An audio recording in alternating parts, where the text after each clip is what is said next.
Bismillahirrahmanirrahim. Assalamualaikum warahmatullahi wabarakatuh. Perkenalkan, nama saya Jaka Pratama dengan NIM A1A12041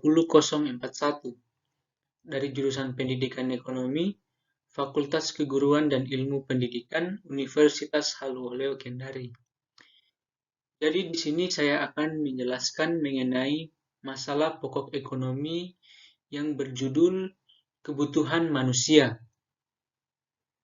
Langsung saja untuk mengefisienkan waktu, kebutuhan manusia beraneka ragam dan sifatnya tidak terbatas, baik kebutuhan secara fisik maupun secara rohani, yang semuanya memerlukan pemenuhan. Akan tetapi, keberagaman kebutuhan manusia tersebut tidak semuanya dapat dipenuhi dengan alat pemuas kebutuhan yang ada. Untuk itulah, manusia perlu menyusun skala prioritas kebutuhan yang harus dipenuhi agar tercapai kemakmuran. Dari uraian di atas dapat diambil kesimpulan bahwa kebutuhan manusia adalah keinginan manusia atas barang dan jasa yang beraneka ragam untuk dapat terpenuhi dengan alat atau sarana yang ada, sehingga tercapai kemakmuran. Berdasarkan pengertian tersebut, maka kebutuhan manusia dapat dibagi menurut intensitas, sifat, waktu penggunaan, dan subjek atau konsumen. 1. Kebutuhan menurut intensitasnya. Dilihat dari intensitasnya atau tingkat kepentingannya, kebutuhan manusia dapat dibedakan sebagai berikut. A. Kebutuhan primer, artinya kebutuhan manusia yang mutlak harus dipenuhi terlebih dahulu, misalnya makanan, pakaian, dan perumahan. B. Kebutuhan sekunder, artinya kebutuhan yang sifatnya sebagai pelengkap atau kebutuhan primer terpenuhi.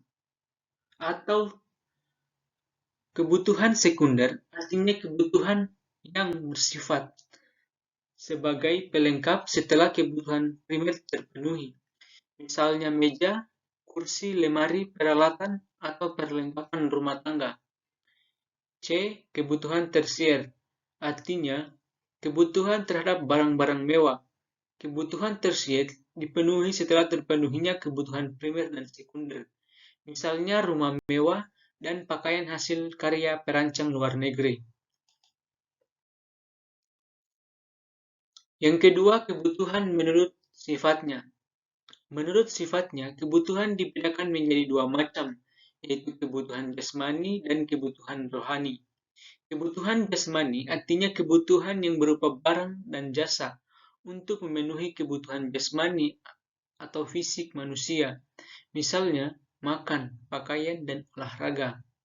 B. Kebutuhan rohani, artinya kebutuhan manusia yang bersifat kejiwaan atau rohani, misalnya hiburan, agama, pendidikan, rekreasi, keindahan, kenyamanan, dan keamanan.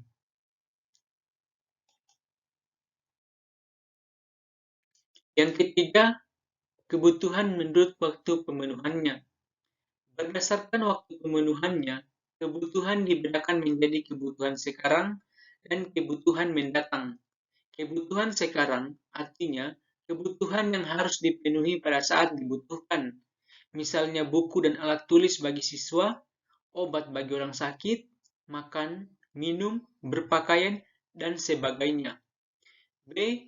Kebutuhan mendatang, artinya kebutuhan yang pemenuhannya dapat ditangguhkan, tetapi sekalipun demikian, perlu dipersiapkan dari sekarang, misalnya tabungan dan payung sebelum musim penghujan.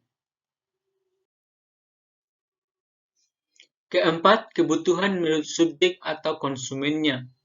Dilihat dari subjek atau konsumen yang memerlukannya, kebutuhan dapat dibedakan menjadi kebutuhan perseorangan atau individu dan kebutuhan masyarakat atau sosial. Kebutuhan perseorangan atau individu artinya kebutuhan yang langsung berhubungan dengan pribadi-pribadi manusia, misalnya kacamata bagi orang yang membutuhkan kacamata, alat pertanian bagi petani, dan buku pelajaran bagi pelajar. B. Kebutuhan masyarakat atau sosial. Artinya, kebutuhan umum atau masyarakat yang mempunyai kepentingan sama. Misalnya, jalan, jembatan, sekolah, pasar, waduk, dan bendungan. Oke, itulah materi yang dapat saya jelaskan pada pertemuan kali ini. Di sini saya telah menyisipkan suatu tugas mandiri. Jadi tugas mandirinya itu hanya satu nomor, yaitu alat pemuas kebutuhan manusia dikatakan terbatas. Sekalipun jumlahnya banyak sekali, tetapi tetap dikatakan terbatas. Mengapa hal ini dapat terjadi dan apa yang harus kamu lakukan?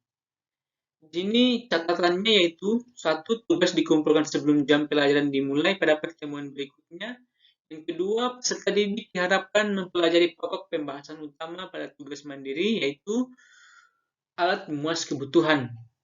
Karena materi tentang alat pemuas kebutuhan akan dibahas pada pertemuan berikutnya dan sebelum dibahas kita akan mengadakan kuis. Oke, sekian dan terima kasih. Saya akhiri. Wassalamualaikum warahmatullahi wabarakatuh.